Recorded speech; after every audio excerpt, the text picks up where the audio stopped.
as we get through, I really just wanted to see how everything was looking at the start of the day and how the setup was going. But here we are. In the top left, we will start with Onsite Gaming's Maru. And that's a cool-ass graphic. As in the bottom right-hand side, our red Protoss player is Harstem from the Shopify Rebellion.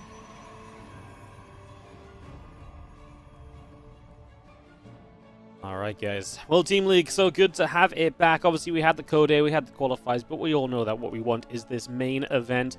This is where it gets juicy, this is where it gets exciting, this is where it's a whole bunch of fun, and yeah, this is where the best play, of course, and that is what we have got today. Very excited about it, I really am. I think this is going to be an awesome one, and like I say, let's see what we can get out of this best of two. So again, they play 2 maps against each other no matter what. That's how this will work. What's that probe? Finds the proxy immediately. I mean, that's a massive start for Harstem, finding the proxy as quickly as that. What a shutdown that will be, and Maru is going to be immediately having a slow down a little bit then to go from there. So that's definitely a great find. I mean, all of a sudden, yeah, you just turn this into an engineering bay block and you set up your expanded home, etc. But yeah, this is absolutely a little bit of a surpriser. As now Harstem pulls the probes to just shut down this engineering bay block ASAP so he can get to his nexus. And of course, Maru, his barracks is extremely late because he was half built on that barracks before he cancelled it and built a new one at home. So really good start from Harstem. The engineering bay block is just scrapping something together at this stage. SCV tries to come in, confirms there is indeed an expansion at the very least. That is good to know. That is good confirmation to have, if nothing else. So yeah, Maru obviously loves to play aggressively, but this is one of those ones as well where, quite frankly, at the end of the day, it's not super crazy to come out and try and proxy a barracks in TvP, right? A lot of macro builds come off of a proxied barracks. You're just trying to take control early, put things onto, you know, your own kind of, onto your own side, right? You know, you're the one that's just trying to make a statement early and try and get something done. So, yeah, I wouldn't say that was the craziest thing out there. As this probe nibbles up at the SCV for a little bit. And we are going to see how our Adept currently Corona boosting out of the gateway. Getting set and ready to go. Stargate coming up as well from Harstem. And that's going to be his starting point here for this first game.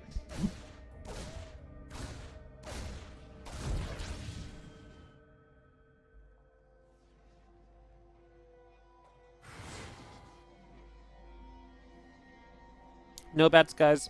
This isn't live. Again, I was away for the weekend, so this was played on Friday. So the results are out there, so unfortunately we can't do bets, otherwise people will cheat. But, yeah, let me know who you're thinking. Maru or Harstem, draw. Like I said, I've done a great job of avoiding the results, so I'm actually completely in the dark myself. The great thing about World Team League is I don't have to collect replays or get replays or anything. I can actually just load up the YouTube video from the day, put it at the start, and then we just go from there, so yeah. Very fun stuff. There's a couple of Marines just going to be popping out, and yeah, I guess Maru, Harstem, start of the World Team League season. We might put this one on YouTube, so if you're watching this on YouTube, hello, thanks for watching, and obviously do the usual liking and subscribing if you enjoy the stuff. World Team League is one of my favorite events to cover. It really has got a lot of great players. It doesn't always go up on YouTube in the greatest of forms, per se, because YouTube just doesn't work well if you put like a full best of 7 up with different players and so on. So it's not the best experience watching this event on the YouTube, but you're always welcome to catch up on Twitch if you see a match that you think is particularly interesting. You want to watch the full best of 7 series. I cast pretty much all of it on my channel, so come check it out at some point. As you do see that Reaper coming through, getting denied. Obviously, good scout, sees the Phoenix, sees the Adept, sees just everything that's going on, sees how active the Stargate was being right then and there as well. So yeah. Just gonna have our little Corona boost going down on the Twilight Council, and 3 additional gateways. Harstem looking to apply some pressure. I mean, you've got to think from Harstem's point of view, hey, you started off in a bad way, Maru, you know? You started off in a setup that really didn't put you into a good spot in the slightest, you know? Like, you started off in a bad place, you know, your barracks was delayed, so if I get aggressive, then maybe there's something I can do there. Of course, this is a Stargate first, so then playing kind of Blink after. The Blink is pretty late anyway. Stargate into Blink like this is actually not something you see a lot of, especially with the Phoenix, but maybe something you can get away with, and because this is going to be a pretty hefty bio count, it's nice to have those Stalkers on the map able to kite units as they come across. Obviously, charge would be nice sometimes against the Bioforce, but when it's just Zealots, they don't do that well, and it's not like we continue to build Phoenix, so definitely an interesting starting point for the moment here. In this game one, like I say, that Phoenix into the Blink particularly is not quite what you usually expect to see.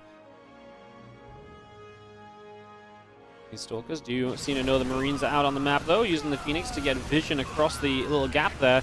First Stalker took a moment or two to kind of pull back, but we are going to get a bunch of free kills. This is going to be everything bar that single Marine going down, and even that one Marine might go down as well. We shut down a Marine on the bottom side scouting, and Harstem will push the third CC away from location.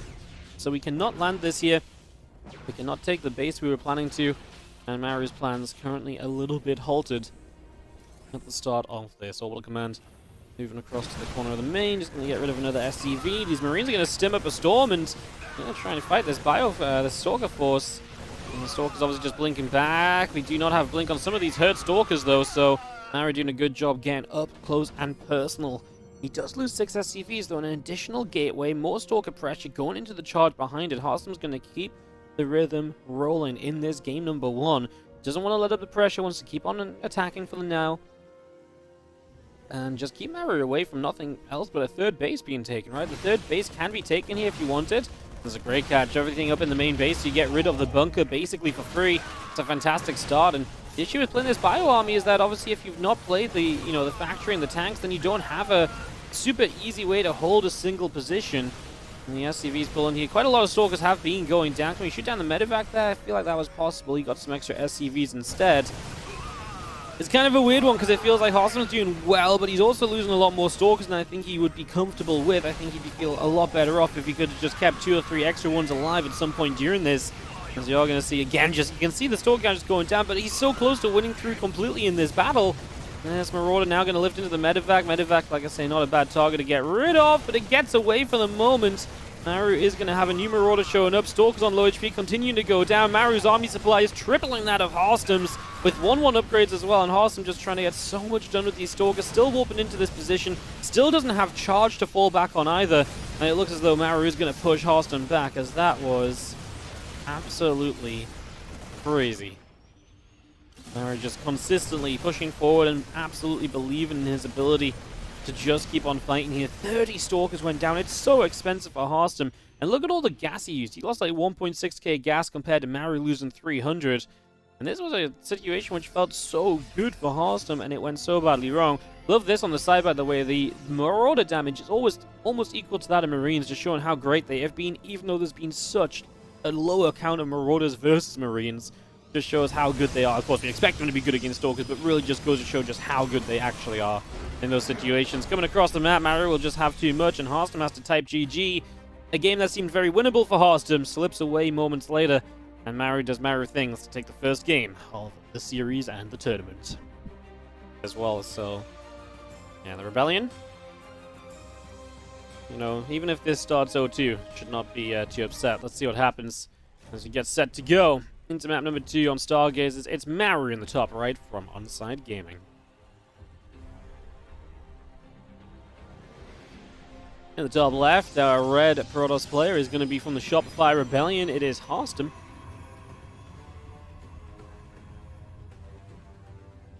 Game number 2 of this best of 2, so obviously the last time we'll see Maru and Harstem playing in this series, unless they were to make an appearance in an ace match. Let's see if they can do what they want to do at the very start here.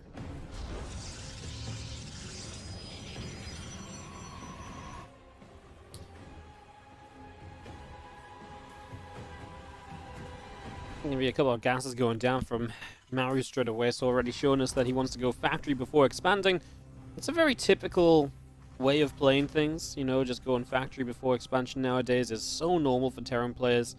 It really is just a way to get some presence on the map, get some additional aggression going, just get a lot of build-up in your favor, and just sort of going from there. So that's something I expect to see a lot of. Just in TvP, continuing over the next few weeks, it has become very popular. I think it'll remain very popular. Absolutely no reason for it not to.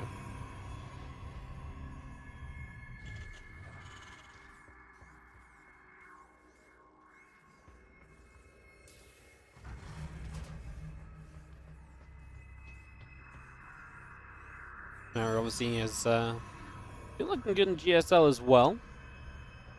Still on that hunt for GSL number 5.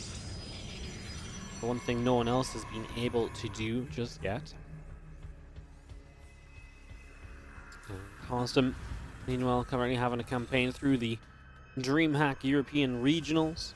Has been looking pretty okay in DreamHack, I would say. Some ups and some downs. Obviously, it's a tough tournament and a lot of PvP for him in DreamHack, which is a matchup which I think especially can be one that falls away from you a little bit more often than it should sometimes. The underdogs do have a bit more of a chance, and his opponents have been bringing the fire there, so yeah. Not the greatest run so far for Harstem and DreamHack, but still absolutely doable to make playoffs and to go from there.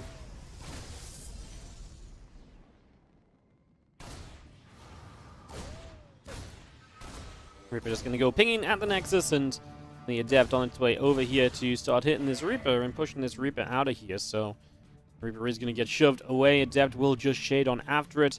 Looking to play catch up. We'll get an extra shot off. Reaper hurt and just going to limp out over through the middle of the map. As the probe comes back across and going to continue to set up to try and get some additional damage dealt. 2 Widow Mines coming in as there's the starport finishing as well, and of course this is going to speed up the initial drop by a bit. And you can see the armory, so Maru opting to go for all of this off of just one base, still yet to expand. Really hoping that his cloaked Widow Mines can get a lot done. Now, there is very high potential for Harstem in this game because he's going Phoenix, and Phoenix have a very good chance, as he will kill off this Reaper. Phoenix have a very, very good chance of being able to actually shut down this mine play. It's very possible with the perfect defense to just not take any damage to this, and then the investment of Maru is really rough, because then you've invested so much into one base, armory, for cloaked mines, etc. Yeah, this is a big moment. Maru needs to find some damage, and the Phoenix here is going to miss the medevac. The other Phoenix being across the map is obviously not great either. That's one of your lifts on these mines that gets taken away straight off the bat. So this will be at least some amount of damage done as our Phoenix ping onto the medevac. A lot of lost mining time already. We will be able to lift up the one Widow Mine that burrows over here. We can kill this off, finish off the medevac, obviously. We actually ate a mine shot or 2 already. Oh no! Just loses a second probe there. Well, that obviously looked as though it was about to be so much worse, but we dodge a bit of a bullet. It turns out to be not so bad in the end. Well, double CC continue to build up. Widow Mines as well. Tech Lab coming on through. Just going to be seeing this. Widow Mine going to unburrow, reburrow. Full of extra probes. Going to go down. Oh, at least we jump into the assimilator with that one. Obviously, this is all lost mine time as well, though, right? As we will just go for this probe. So that's 2 more probes killed. Here's the next drop, though. Can we minimize this damage being done? We're going to hit a Phoenix that also splashes onto workers. I wouldn't have minded splashing onto a Phoenix if then we just cleaned up, but obviously losing a couple of workers as well, that just becomes additional expense compared to what you would have liked it to have been.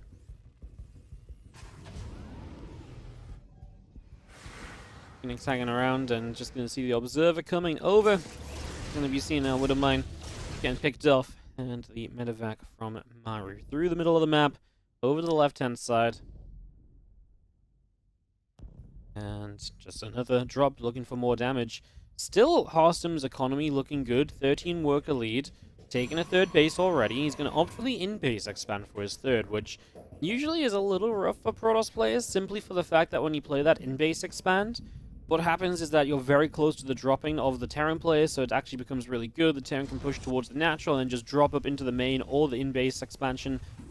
Take your pick, basically. So that's something you don't always see happening, as the Phoenix here will again just lift these mines. This medevac will go down. I mean, like, it feels like these additional... Oh my goodness, he's playing with fire sometimes, I swear.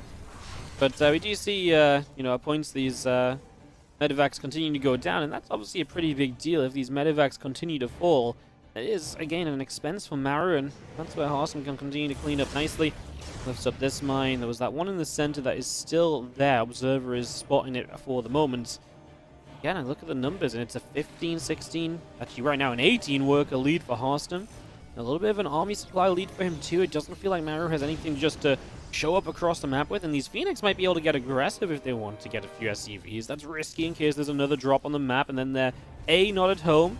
And if they're not at home and they've used up their energy, that's a combination of things which is really just not ideal. Rax lifts off, the Adept gets over to the Watchtower, and through the bottom side, our Marine, coming across as well, extended thermal lance, will build on the Robo Bay, and that Adept wants to continue chasing down the Marine here, which is moving across to the left side. Adept will clean out that Marine, and it will fall. Harstem's supply is great, guys. I mean, you cannot deny the 20 almost worker lead that he's had throughout this. I mean, that's more than you're meant to have. It's not like the Terran was on a super quick 3cc. And now Maru has built 2 extra factories, and you look at this and you're like, huh, Maru's now playing mech. And, you know, all of a sudden he's playing mech, and, you know, mech's not great, and he's got to work at disadvantage. I mean, this is something which really doesn't look good at all for Maru. I hate everything about this for Maru, in fact. And don't get me wrong, there are situations where mech can sometimes be okay, it can sometimes do alright, but I feel like with the opening that Harstem has had, the mech is something which you can absolutely deal with. Look at this resources lost. 5 times the minerals, I mean 14 times the gas basically. It's extreme efficiency when you look at it from Harstem's point of view. And then you're going to play mech, which like I say is just not an ideal setup. An extra Stargate and a fleet beacon already going down as Harstem just says, cool, if we're going to do this, then, you know, let's do it right. I've got enough of a lead that I can be super greedy going into an anti-mech army. I can go straight to carriers. And that's the issue. If Maru had done a lot of damage initially, I don't mind the mech as much, because then he has an option to be on the map. Then he has a way to do something about what Harstem's going to do next. But now Harstem just has a free pass to do as he wishes. And a mech army against something that's built specifically to kill a mech army that's got no consequences getting there. Yeah, that surely is just not going to be good. We're playing pretty Hellion Cyclone heavy. A tank or 2 sprinkled in. Don't think that necessarily makes a difference. If enough carriers get out, then Harstem is just going to steamroll any mech army that shows up on his side of the map. So, taking a 4th and a 5th base as well. I love the double expansion, because you see if he's playing mech, that he's probably not going to move out with anything too serious for a while. Worst case is he moves out with a group of Cyclones, and if a group of Cyclones lock onto a Nexus, yes, that can die quickly, but then you're only going to benefit from having an additional Nexus. That's one of those times where you're not going to be punished for having an additional Nexus, because it's more so about positioning than it is going to be about, you know, oh god, you committed so many resources that you just didn't have the numbers to defend. So, yeah, a little bit of a interesting point of view there as well, as our hallucination goes to scout through the main. We got Widowmines in this base as well, and they're going to connect on the Phoenix for a bunch of kills, and the Cyclone lock-ons as well. Harstem's face was not best impressed about that. Phoenix would have been nice to have in a fight, you know, soak up some Cyclone lock-ons, you know, they're units that don't take bonus damage from them, lift up a few units as well, cancel important Cyclone lock-ons. Phoenix actually were something that was worth keeping alive here, as we lose the Observer with these Cyclones moving forward, and a Hellion run-by through the top side. Let's see how Harstem defends against this. And obviously that's something else the Phoenix might have been very good at here. If he'd had all 5 Phoenix, then this is basically no damage taken at all. Instead, it still ends up being 6 probes and, well, counting. 6, and then you have to use pretty much all your energy, so now the Phoenix do not have any further use for a while at least. A little rough.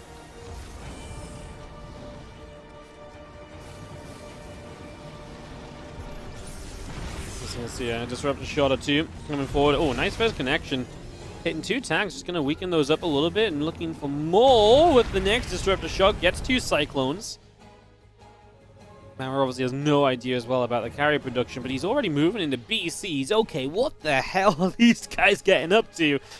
This is absolutely a bonkers way to go BCs so quickly. Maybe Maru, without the scout as well, maybe just has an assumption of, hey, this went awfully for me. Let's just play a bit wild, because playing basic mech may not work, but if I can get to BCs, maybe I'm going to be okay. So I think Maru taking a lot of risks, obviously on a map which is very defendable as well when it comes to the bases, so that also has to have something of an impact here.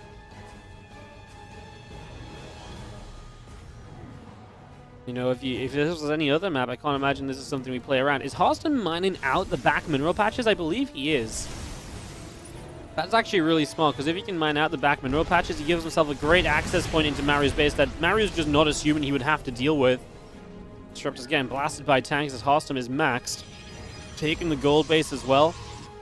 Absolutely, why not? If Maru's not playing anything that can get on the map easily, go for it. Of course, that's where the battlecruiser will come in. That will give you some harassing opportunity as Maru, but what are we currently doing about these carriers? I suppose we're just hoping Cyclones can lock onto them, and then Cyclones would probably nuke them pretty well. As the carriers just trying to finish off that orbital, and they will do so. That's that in-base expand is completely denied.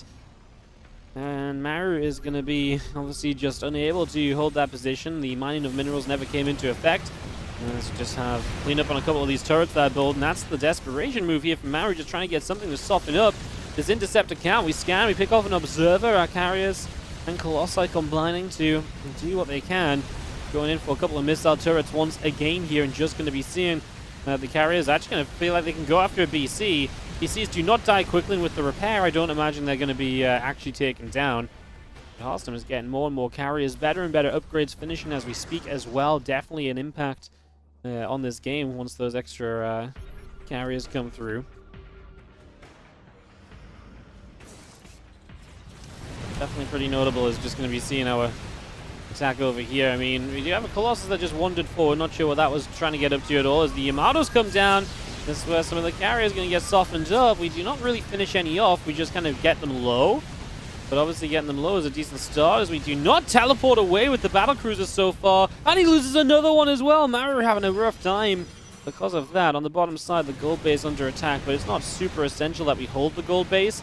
It's just nice to have the gold base if the opportunity's there. So, like I say, not super essential in a lot of these cases. We do just have carriers continuing into the main. The disruptor shot firing through, hitting the Thor for a moment, hitting the siege tank. DC's still taking quite some damage right now as we go in after one. We're looking for another. A couple of BCs end up dropping, and Maru's just going to type GG as Harstem.